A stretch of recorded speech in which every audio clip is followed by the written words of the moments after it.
And on PM Express tonight, an age-old conversation which has been left unattended to and which has now become an albatross around our necks, the Galamsey menace. You may recall the president giving a firm assurance that he will put his presidency on the line if the Galamsey menace is not eliminated. 5 years on, we are choked with the effects of this horrible scourge. Today, there are calls for the president to declare a state of emergency in all Galamsey areas. Is this a way to a solution? We will find out tonight. Let me bring you up to speed, though, on where we are with the Galamsey fight. And definitely, you may be following that Occupy Ghana has given first reminder, and it says the president should declare Galamsey an emergency, and it should be done in all mining areas. Now, Occupy Ghana today, in a statement to the president, it said that in our open letter dated 28 September, we promise to send you a Galamsey reminder every Monday morning until your government takes care of that menace. According to Occupy Ghana, they're convinced that the unprecedented and rampant scale of unregulated and illegal mining has reached a stage under Article 31(9) of the Constitution, and which states a situation in which it constitutes a situation in which any action is taken or is immediately threatened to be taken by any person or body of persons, which A, is calculated or likely to deprive the community of essentials of life, or B, renders necessary the taking of measures which are required for securing the public safety, the defense of Ghana, and the maintenance of public order and of supplies and services essential to the life of the community. Occupy Ghana says we risk losing our very essence as a nation unless immediate and radical action is taken. First, and this is what they want, stop all unregulated and legal mining. Second, put a process in place to regulate artisanal mining going forward. And other suggestions to government: take immediate steps towards declaring a state of emergency in every mining area. And step 1, seek and obtain the advice of Council of State. Publish a proclamation of the declaration in Gazette. Parliament must be recalled from its vacation for government to place before it the fact that circumstances leading to the declaration of the state of emergency under Article 31(2). Now, President Mahama's fight against Galamsey in 2013. So let's do a comparison. The Interministerial Task Force against illegal mining was introduced in 2013. He amended the Minerals Law Act 703 to Act 900, which gave the powers to security personnel to 1, seize illegal mining equipment, arrest and prosecute persons engaged in that. Now, the president himself, and this is very important to all of us as Ghanaians, we recall when the president declared that fight, and he got support from everybody in Ghana. And he made the statement: I am prepared to put my presidency on the line on this matter, Galamsey. And that was in 2017. The president introduced Operation Halt in different phases. What have we achieved? And is the presidency on the line? Because we want to hold the president to account. Now, thankfully, the president says he's meeting the MMDCEs and National House of Chiefs. We'll be looking at how that will pan out. But tonight, I've been joined by Kofi Bento, who is a lawyer and Vice President of Imani Africa. Ken Ashigbe, who's also joining the conversation, is a convener for the Media Coalition Against Illegal Mining. Dr. Ishmael Norman is President for the Institute for Security, Disaster and Emergency Studies. He will also be joining us. My colleague, Erastus Asari Donko, has done marvelously well going around actually giving us a pictorial evidence of how our river bodies are looking like right now. He will join us tonight. Remember, the Ashanti Regional Branch of the Small Scale Miners Association have today released a statement on the back of Occupy Ghana's call, wanting the head of the Ashanti Region MPP chairman for engaging in Galamsey. I will share all of that with you. Let's have a conversation after this break.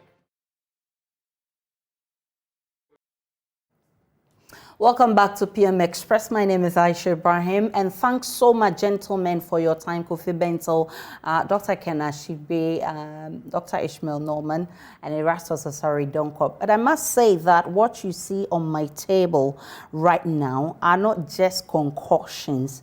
They are samples of how our river bodies across the country are looking like, and I'm going to be sharing with you. Look at this. This is from River Tano. This is from River Ofin, Totua stream, River and Cobra. This is how the water is looking. And for this particular one, a Fofu stream, you can actually see the mercury forming up here. And you have River Bia and River Bonsa, all of them here. Erastus Asari Donko did this magic, trying to paint this picture in our minds as we speak about Galamsey. He joins us. Erastus, I need you to explain to me one after the other what you found on this journey. Let's start from the popular River Tano. So our first stop at Samurai Boy, where we flew our drone on the bridge, was to gauge how the tunnel itself is looking like, who is polluting it from which source. And so when we flew the drone, the first thing we saw was Akonta Mining's concession, which is very close to the bridge on the Tano River. And you could see how close. In fact, there's a thin line between his mining residue and the river. And if you look at the drone footage, you could see at a point in time some of his mining leaks going directly into the Tano River. When we went straight ahead to another concession, and this one belongs to Akonta Mining as well, we know this because we went to the site on the ground, and there was a policeman there, there was another security man there. We asked them who this site is for, and he said Akonta Mining. And in fact, they have their signpost there. So that's where we flew the second drone, and then we saw this time, you know, there is no difference between the river and the mining, you know, site. They are together. And at a point in time, you could see that they even use some of the water source to wash the gold, and you could see the leaks going directly into the river. This is, but there were other sites that we saw. Come again, Ayisha. Go ahead, Erastus. There were other sites that we saw polluting the river tunnel in specific places like Atala, which is a village within the Samurai Boy area in the forest there. We went to Hiampenika and Datano. These are also other sites that does not belong to Akonta Mining, but are also sitting directly in the Tano River. And so, in fact, they were doing it with so much impunity, as if it was something that is so legal, you know, a normal day, having a field day, doing our job, you know, nothing bothers anybody. Something like that. That's quite a spectacle. And it was so worrying. Now, River Fin is no different. I mean, if you look at the two, they're just close. This one looks like Milo. This one looks like Lipton tea. I mean, on your journey to River Fin, what did you find? In fact, with the Ofin, I've never been so devastated in my life covering illegal mining. In fact, where you find people, you talk to them and they admit that they are polluting the river, but they tell you that translating that, currently what are we using the water source for? Okay. So the gold is more important than the water source. That was what they were trying to imply. And it was so worrying that you could count about 200 chamfans when we flew the drone. In fact, the deputy minister for Lands had come out that they had seized 800 chamfans on the office.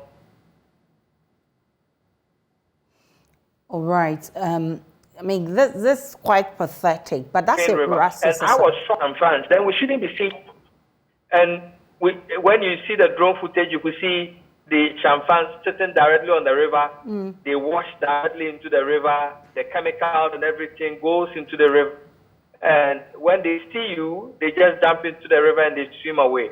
Okay. And so the water source at Abesia, Abompe, Beposo, it's so dirty, I can't even describe. Wow. And I wonder if there is any fish at all or any life at all in the river of Finn at that spot. Interesting. And then you have the Totua stream, and then it followed by the the almighty river and Cobra. I mean, these two rivers also have the same quality of water as the two you discussed earlier. I mean, what did you find there? Well, so the stream called Totua, on our way from Asankregua, in fact, our attention was drawn to two gentlemen who were standing by the roadside, but just by the roadside, and they were using excavators to dig around the river. And the mess they had created along the road attracted our attention. So we wanted to just get down to go and ask them why they were doing that. And they told us point blank. In fact, they asked us not to film, but we have a way of filming, so we're still filming them. And they told us we don't have any permit, but we have to mine. Man has to survive. That's what they told us. And so they were just there. No permit, no license, nothing. They had two excavators sitting in the water source and mining with impunity. And so we have to fetch, a sample from there as well. When you look at the other ones, the stream of Wefu and the Amuya stream, this is inside Sehujaboso. There's a town called Mafia. We wanted to trace the pollution of the Bia River. Wanted to know who is polluting the Bia. In fact, the Bia River at a point looks very clean. At Seshi Eliokrum on the bridge, it's so clean. At a point, I even said, "Can we go back home? This is as clean as we can find it." And then we flew the drone, and it exposed a dirty river, along the line. And so we said, okay, then let's go and check where they are mining. And when we entered the Mafia town, it's like almost the entire town is doing illegal mining. Interesting. And with Chinese, this one, you can actually see the mercury forming up here. You can see it there. Let me show it well. Yes, therefore, full stream. And when I put it in a bottle, when I opened the bottle after some days, there was that effervescence as if you are popping champagne. But with all the other samples I picked, none of them behaved that way. Okay. And even the bottle I poured this from into the glass bottle you see there, I had black traces, as if you have some heavy metals in there forming all out inside the bottle. Okay. And it tells you how polluted that stream is. And this particular stream joins the Bia at Mafia in Sehujaboso district. Erastus, thank you very much. Let me put you on hold there and let me get some reactions. Let me start with you, Kofi Bento. Listening to Erastus on where we are and juxtaposing that with a statement from Occupy Ghana, are we indeed in a state of emergency? Ayisha, good evening and good evening to everybody. We are long past a state of emergency. Indeed, it is an abject failure of the state, and when I say the state, I mean the government in power, that they have not been able to deal with this thing. But I choose my words carefully. If we say they have not been able to, there's a suggestion that they have tried. I wish to put this matter out clearly, and my friend Ken is here. Okay. Given everything that we know, given everything that has been said, given everything that has been done, given the fact that the land space of Ghana is not impossible to traverse, we don't think that the effort of the government has been sincere. There has never been any intention to deal with Galamsey, because I don't see why we cannot deal with Galamsey. I mean, when the minister goes and expresses shock, that is disqualified. I mean, if you have a job and you express shock about something that is central to the job, it means you are not on top of the job. And I don't think it is sincere. So honestly, we are long past the state of emergency. If you read Article 31, everything that is necessary for a declaration of a state of emergency has happened, and it's getting worse. You have a situation where, from the government's own point of view, every action they have taken has failed. A state of emergency gives the president some sort of room to take extraordinary measures. It is defining. It forces a situation on the area such that now anything, even constitutional rights, may be suspended under a state of emergency. And a state of emergency is necessary where you have a situation which threatens the community, the lives of the people in the community, the environment in the community, and creates a situation where security is compromised to the extent that the state has to take extraordinary measures. We have in Ghana today a situation where people are mining illegally in the face of government. They have challenged the state frontally, not hiding, frontally. The laws they've shoved aside, and they are doing things illegally. And they have armed themselves. And they have not just armed themselves and are staying in the bush. There have been situations, last week we saw some of them, where there is shooting related to illegal mining in Ghanaian towns. You have a situation where people's houses are being dug up. Look, I don't know what we need to see before we appreciate that lives and livelihoods are being affected. We have a situation where we are threatening an international conflict with our neighbor. All right? We have a situation where water sources are being polluted. It's an act of war if you pollute your neighbor's water. And it is a war crime if you do so. I mean, look, I could go on and on and on. There is no reason why the government should not declare a state of emergency. Let me give you the next reason. If they have not been able to deal with this thing in the places that they have to deal with them, declaring a state of emergency tells the people there that the state's heavy hand is going to descend on you. It is some form of, it gives room for the president to act, but it also sends a message to the people. If you know as a chief, and you know as a district chief executive, that if we find Galamsey in your area, there will be a state of emergency, there will be a curfew, there will be armed police and armed, militias roaming the streets and enforcing the law, in a more serious way, you will be minded, to, maybe do something different so that that doesn't happen to you, whichever way it is. As of now, I don't see any reason why we should not declare a state of emergency. And Article 31 says that the president can do that in the whole of the country or any part of Ghana. So the president can declare a state of emergency in one district only and impose his powers there and stop this. Now, my challenge to the government is this. We don't think they want to solve this problem. We don't think there's sincerity. And if they are sincere, if they want to solve this problem, let us see them use the law and the constitution that we have given them and use the power of the state to make sure that we fix this problem, because all of us are at risk. Well, let me bring in Dr. Ken Ashigbe. I know the anger with which you fought this Galamsey menace. Unfortunately, though, it does look like we haven't been angry enough. I mean, rather, we've had to endure alarming situations with perpetrators doing it with impunity. I mean, the most painful part, powerful people are behind this. Will we ever win this fight? Well, thank you very much, Ayisha, and good evening to you and Kofi and Erastus, and good evening to Ghana, and I think as Kofi has aptly said, we are beyond a state of emergency. We are, in really, look at what you have on your table. Look at what you have on your table. And to think that as we speak, the IGP nor the Attorney General has not invited Akonta Mining, who have self-confessed, because they have confessed that they are mining. They have confessed that they have leases. But the leases they have are not in the place they are mining, not in the forest reserve. And as we speak, we have not heard anything about an invitation to these suspected criminals to answer for their crimes.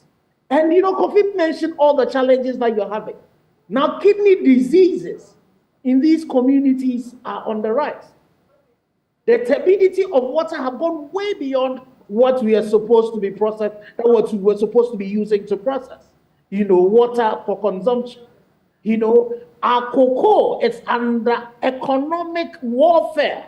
So you have the Chinese who are now beginning to produce cocoa, and they are the majority of the foreigners who are involved in the destruction of our farmlands.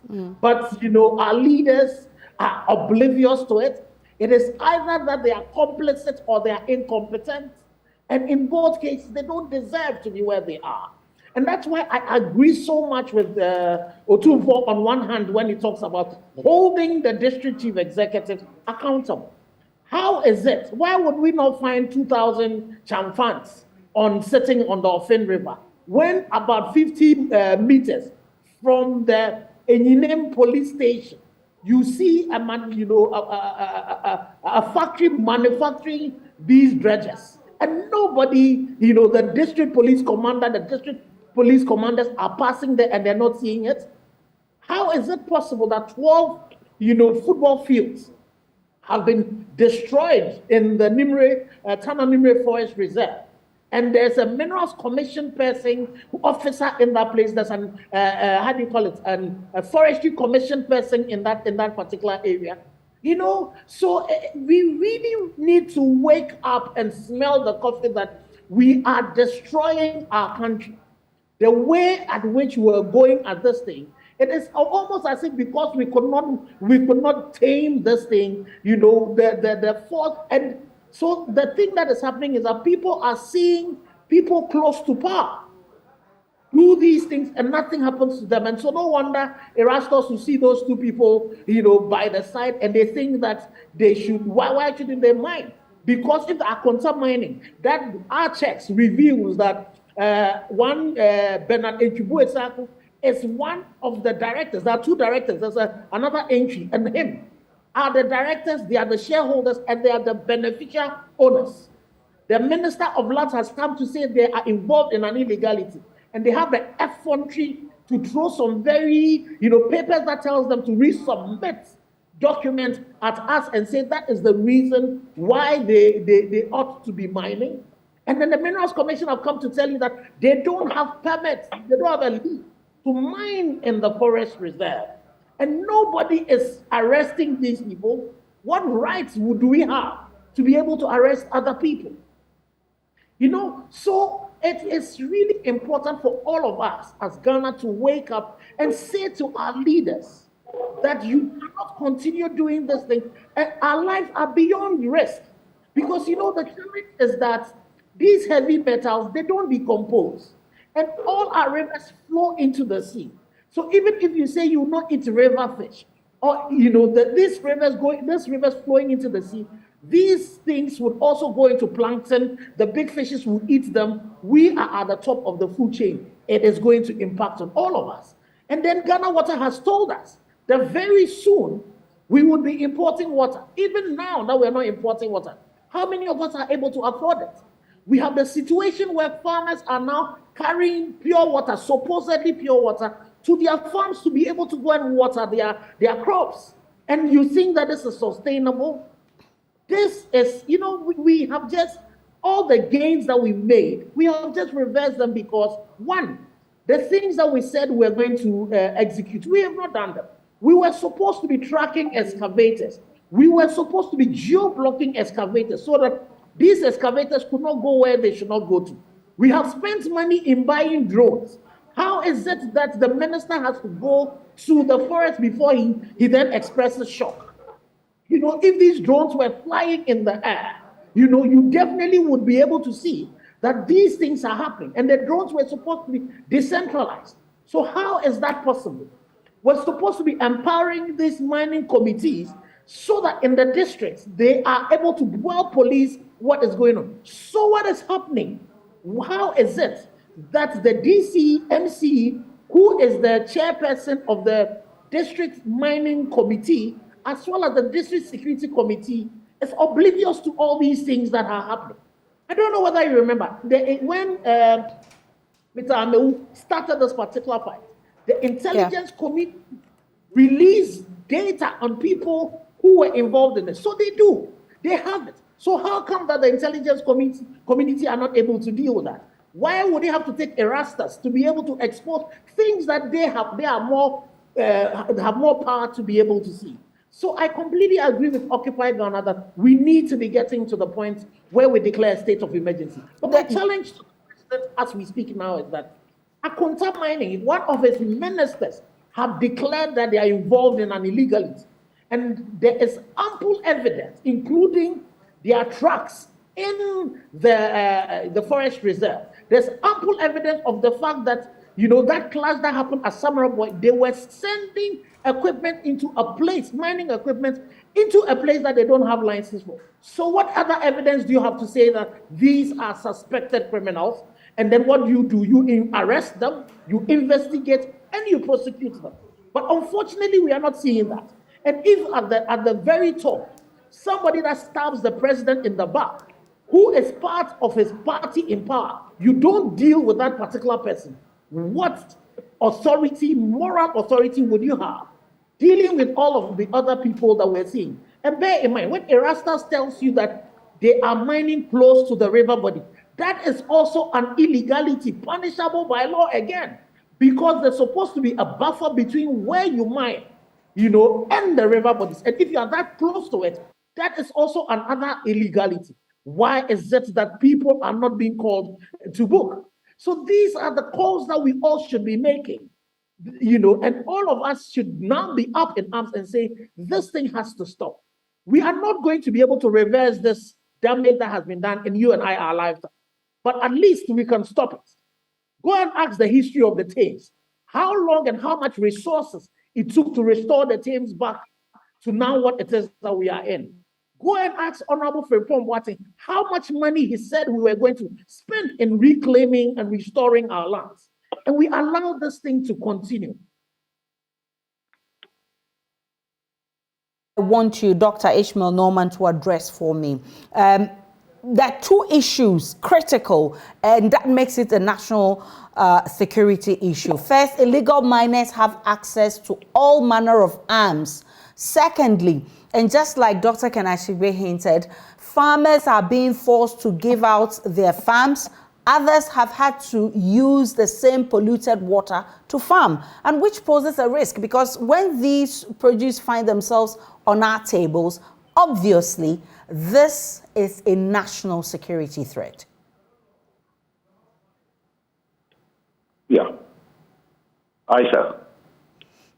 Hello? Yes, Doc. Yeah, good evening, and good evening to the other contributors.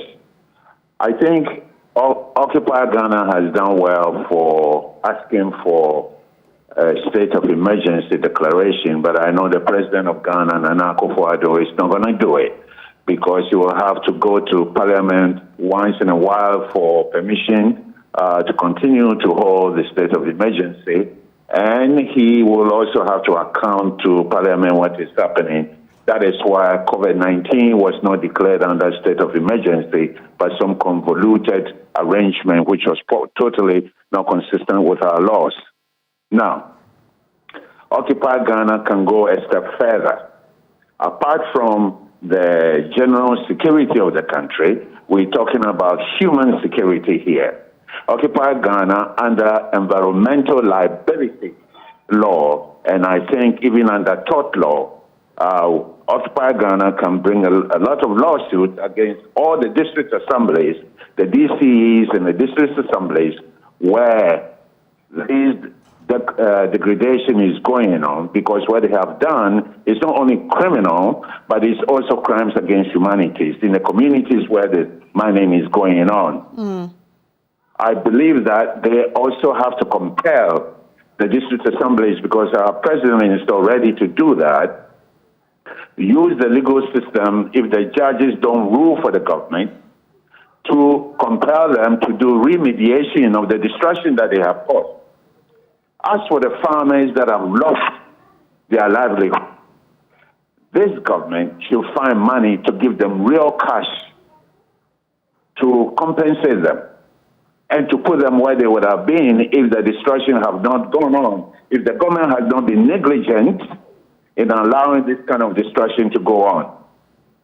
Speaking about national security as a very important overarching issue underlying the Galamsey mining, this shows that this government is totally not prepared to handle any kind of encroachment on our national security. Yes, the army, the armed forces are there. The police is there. The immigration is there. But if the civilian-military relationship is being mismanaged by the civilians who are in charge, and I'm talking about the current government, the military, the police, the immigration, the services, they cannot do anything. So I think that there are a lot of issues that we have to think about. One of them is today, for example, a group of Nigerians being dumped somewhere on N1, and nobody seems to have known why and where they came from. This tells us that our security apparatus is dead. They exhaust, they collect their salaries because, the pay they get is quite good. Driving V8s and showing up power. Terrorizing and intimidating reporters and ordinary citizens. But when it comes to the business of doing the real national security of this country, they are not there. The U.S. ambassador recently said to Nana Akufo-Addo, and when she spoke to the press, she says this is a very difficult matter because too many high-ranking MPP members and financiers are involved. I mean, look at it. You have sabotaged the entire country, the entire economy, the entire cocoa backbone of this country because of one single person's presidency. And then you stood up to say, don't be a spectator. I mean, what is this? So, Ayisha, I think organized Ghana can go a step further because the law allows them to go a step further. Reminding the president about something that he really doesn't seem to know how to go about it, it's not going to change anything, but use the courthouse and sue the DCEs, immobilize them with injunctions, and then they will begin to act. The citizens of this country are also dead, many of them. Many of us started talking about this until recently that we heard the Ashantean and other people coming on board. Where were they when all this started? I don't want to be disrespectful, but it looks like too little, too late. Well, in the last few hours, there's a statement that's also coming on the back of the Occupy Ghana statement, and this is issued by the Small Scale Miners Association, and it was signed by the Ashanti Regional Organizer, and it says that Wuntumi is not bigger than the law. Deal with him like you bent others excavators. And then it goes on to say that he doesn't fathom why some people's excavators were bent without any justifiable reason. But when it came to Chairman Wuntumi's turn, only soft decisions were taken.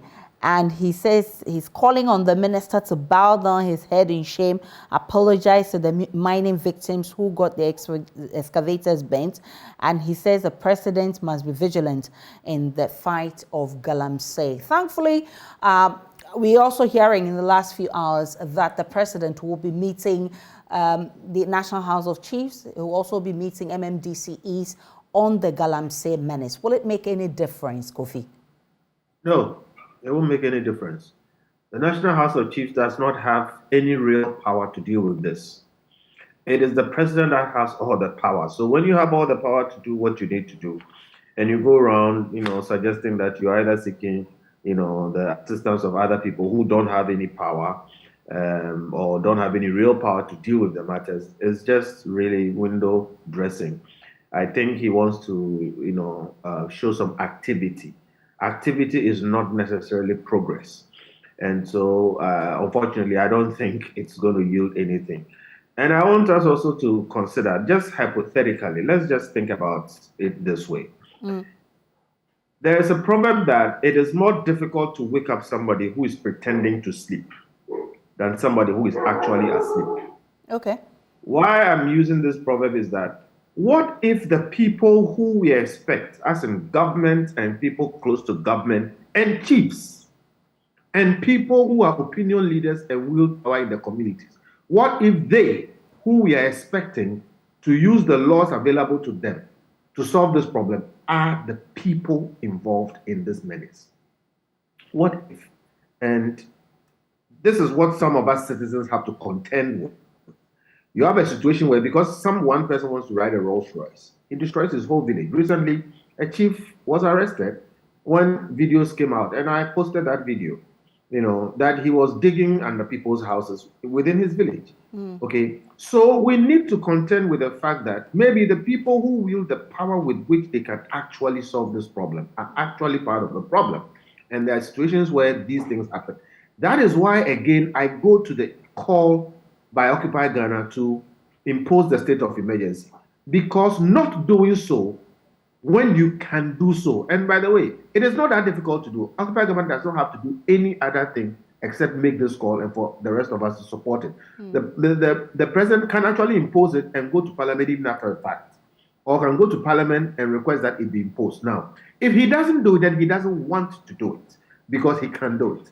Then when he takes it to parliament, we will know who is resisting that kind of action. And if it is done, then the president does not have any reason not to clamp down on these people.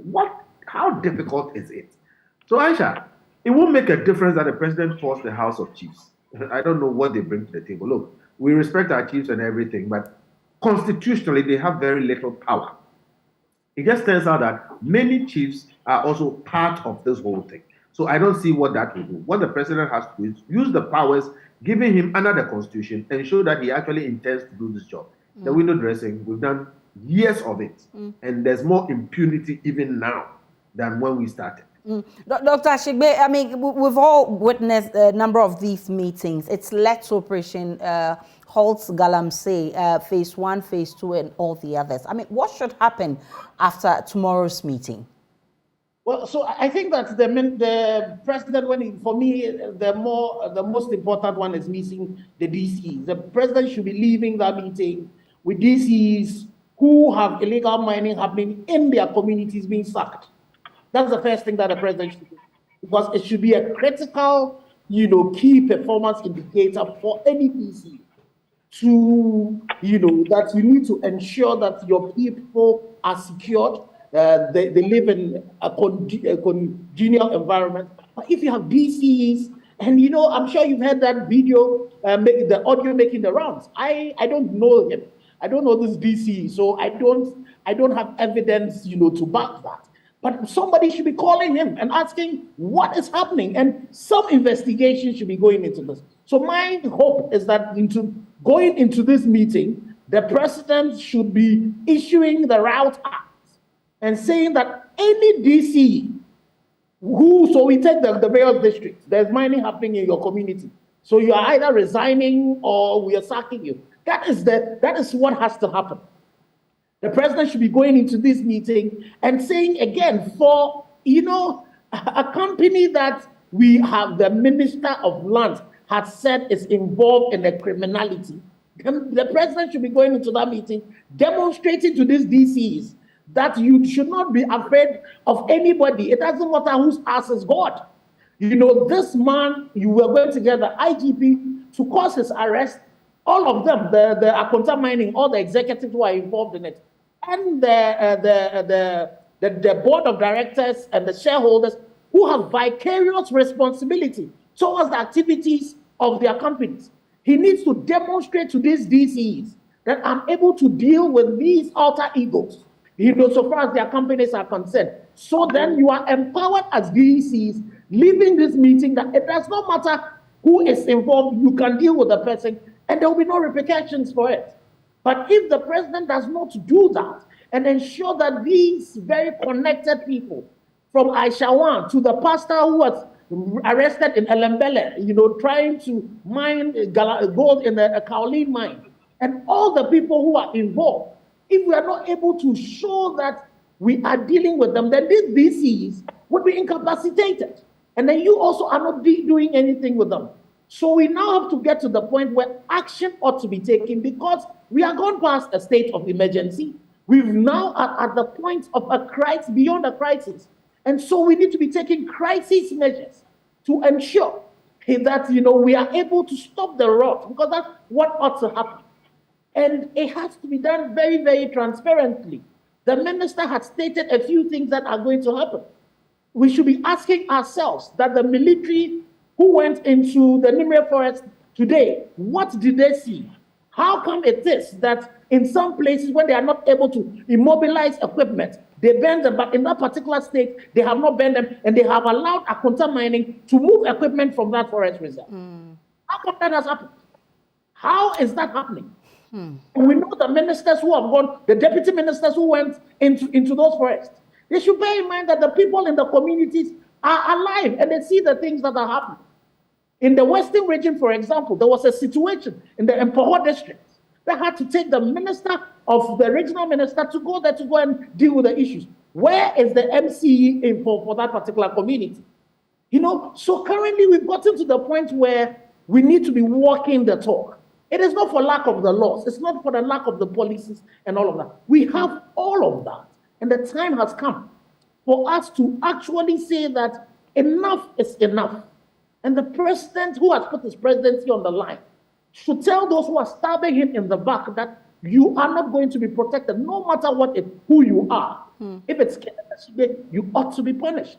And if it is Bernard Nchibuesaku, who is a shareholder of Akonta Mining, who the Minister for Lands has said is involved in an illegality, who the Minerals Commission, who also issues the lease, says that he has no lease, and who, as a matter of fact, is mining in the Nimre forest, that person should be arrested, including the entry and all the officials who work for him. They should be arrested, investigations should take place, and prosecution should happen.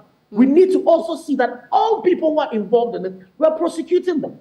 We need to take a leave from Lee Kuan Yew, who would punish a minister who would even just travel on the ticket of a private person. When he comes back, not only does he lose his job, but actually, is incarcerated after going through the law. We in Ghana, rule of law should operate. So we need to be seen. And if the emergency, if the state of emergency is declared, then all of these things can be quickened, so that people who we have actually found involved in this illegality, we are able to punish them. Dr. Norman, do you actually have any hope, or you're hopeful that tomorrow's meeting will change anything, or the president should just resign and tell Ghanaians that I promised you I have failed, and so I am living up to my words? Well, we know that is wishful thinking. This president is never going to resign. He's too much into the power thing that he's not going to resign. And I do not believe that he's going to punish anyone, because for the past 6 years, he hasn't punished any wrongdoer, really. They bring them to the Flagstaff House and they become presidential staffers. So, it will be good if we can see real action, but I like to be on the cynical side, that I do not trust any kind of commitment that the president makes to the people of Ghana, particularly because when a man hits his chest and says, I am prepared to sacrifice my presidency on the Galamsey issue, and does it, there is nothing more he can tell me that I will believe him. So I do not expect anything positive to really come out of all the shenanigans that we are hearing, all the highfalutin statements about interventions in the Galamsey issues, because the history of this administration has proven that they are not consistent in fulfilling promises made. Have we lost hope? I mean, is there no hope for us as a country? I don't think you can be hopeful all you want, but it won't change the fact that the water you are drinking, even treated by the so-called bottled water, there will be residue of some mineral in it, because all the water systems in Ghana are connected. They are interconnected. So you cannot be drinking clean water. Now I think we can say that all these waters, is like Akufo-Addo's coffee or tea, because you don't even need to put milk in it. You just put the coffee or the tea in, and voila, you have your beverage. I mean, it's so terrible. It will take 15 to 25 years to clean our water bodies. What kind of legacy is this? Are we ever going to win the fight against Galamsey, Kofi? I don't believe so. The leadership of this country, is a government of the people, by the people, for the people, and the people are part of us. And Ghanaians don't like to solve problems. We like to talk about it. And so as long as we are talking about it, we are sort of working towards a solution, isn't it? So I don't believe that we are ever going to solve the problem. Kofi, do you have any hope that we will ever win the fight against Galamsey? The fight against Galamsey is the fight of a determined leader. Look, it is not difficult.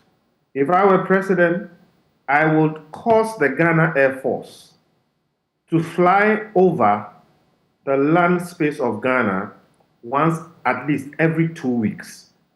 And that will not be difficult to do. All right? The land space of Ghana is not difficult to fly over. Do it once every 2 weeks and map. In fact, you can sit in your office and use Google Maps to find where Galamsey exists. All right?